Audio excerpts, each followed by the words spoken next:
How you guys doing? It's Mario from Elektron, and we're gonna take a look at the model samples.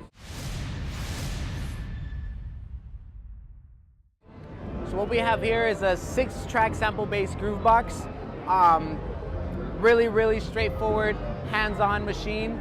First for Elektron is going to be 1 knob per function. Another great feature it has is going to be each track has velocity-sensitive pads and chromatic mode.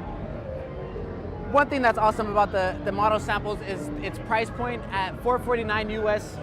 It's a perfect machine to get into Elektron, and if you haven't used any of our machines, it's a great representation of what this company has to offer. With 6 tracks of sampling sequencing, you also have an additional 6 tracks of MIDI sequencing, so you could sequence your external MIDI devices, DAW, whatever you want to use that for. With the Elektron sequencer, very high, awesome stuff you could do with it. Parameter locking, like with our other devices. We have trigger conditioning, also micro timing and unquantized recording. One great thing about the tracks is also per track has pattern length and also per track has scale length. So you could have different polyrhythms in this one little machine using these 6 tracks. Each track has an LFO that's assignable, and you can also assign an envelope to each track.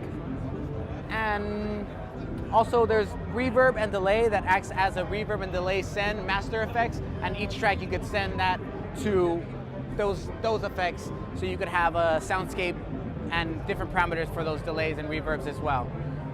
The outputs we have is a headphone output and a stereo out. There is a MIDI in and a MIDI out, mini MIDI cord, but it is included with the MIDI adapter. We also have class compliant USB audio, so that means you could stream stereo audio out into a DAW or a computer, whatever you have, and then also use the model samples as a sound card and monitor your DAW, whatever software you are using. Within a project, you have 6 banks, and within that banks, you have 16 patterns, so a total of 96 patterns per project, 64 megabytes of punch drive for RAM, and then a gigabyte of RAM for the sample memory. And that kind of goes over the amount of samples, and we could get into a sound demonstration.